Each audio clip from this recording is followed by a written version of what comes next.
अपन चेतन है क्या अचेतन है? अपन चेतन हैं। हम ही यदि अपने को न जानते हुए, अपनी चिंता न करते हुए, अपने स्वार्थ के पीछे हम न पड़ेंगे तो हम कौन हैं?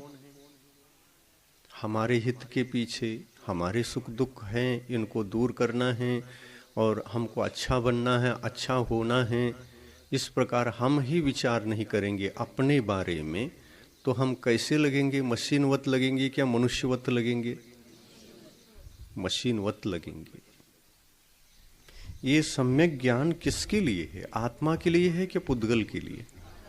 आत्मा के लिए। भगवान ने दिगंबर दीक्षा लेकर त्याग तपस्या करते हुए आठों कर्मों को नाश करके मोक्ष की प्राप्ति कर लिया, तो उन्होंने किसके लिए किया? खुद के लिए किया, स्वयं के लिए किया। उनको क्या समझ में आया होगा ये सब करने के लिए? संसार अनादि है, ये तो समझ में आया होगा। और ये संसार के चार गति के चक्र में मेरी आत्मा अनादिकाल से भटक रही है, सुखी दुखी हो रही, ये तो समझ में आया होगा। ऐसा हमको क्या समझ में नहीं आना चाहिए? और नहीं आ रही है बात समझ में तो उसको मशीन कहेंगे क्या मनुष्य कहेंगे? वो मशीनवत हो जाता है। यही बात समझना है। अपन धर्म पढ़ने के लिए बैठे हैं, सम्यक ज्ञान लेने के लिए बैठे हैं, विशेष कुछ बनने के लिए बैठे हैं, तो हम क्या थे और क्या बनना है ये प्रश्न हमारे सामने क्या नहीं है? है।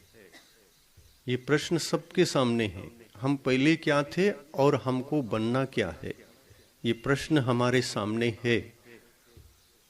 और इसी प्रश्न का उत्तर खोज करके उस प्रश्न के द्वारा प्राप्त जो ज्ञान होता है उत्तर, उस उत्तर को जीवन में उत्तरोत्तर पचाना है। सम्यक ज्ञान को उत्तरोत्तर पचाना है, पकाना है, उससे हमें सुख पाना है। सम्यक ज्ञान हमको सुख देता है। ज्ञान नहीं होने के कारण से ही हम भटक रहे हैं ना। मनुष्य मशीन कब कहलाता है? अज्ञान अवस्था में या ज्ञान अवस्था में? अज्ञान अवस्था में। हमारे पास अज्ञान रहेगा, ज्ञान लेने का प्रयास नहीं करेंगे तो हम मशीन बन जाएंगे। और ज्ञान आता जाएगा, बढ़ता जाएगा तो हम मनुष्य बनते जाएंगे।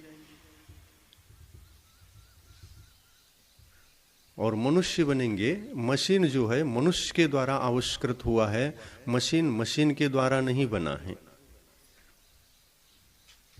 एक मशीन दूसरे मशीन को तैयार कर सकता है? नहीं कर सकता। आप कहेंगे मशीन मशीन को ही तो बनाता है, एक पार्ट दूसरे मशीन ने तैयार किया, फिर ऐसे कई मशीन मिलकर के कई पार्ट्स तैयार हो गए और उनको जोड़ करके कार गाड़ी जो बनती है ना, कार गाड़ी, एक ही कारखाने में सभी पार्ट्स तैयार नहीं होते। मालूम है आप लोगों को? उसके जितने पार्ट्स हैं, नट पुलट सभी एक एक पार्ट्स अलग अलग कारखाने हैं और अलग अलग कारखाने में मशीन ने उनको तैयार किया। पर उन कारखानों में काम करने वाले मशीनों को किसने तैयार किया? मनुष्य ने तैयार किया। अगर मनुष्य न होता क्या मशीन होता? नहीं।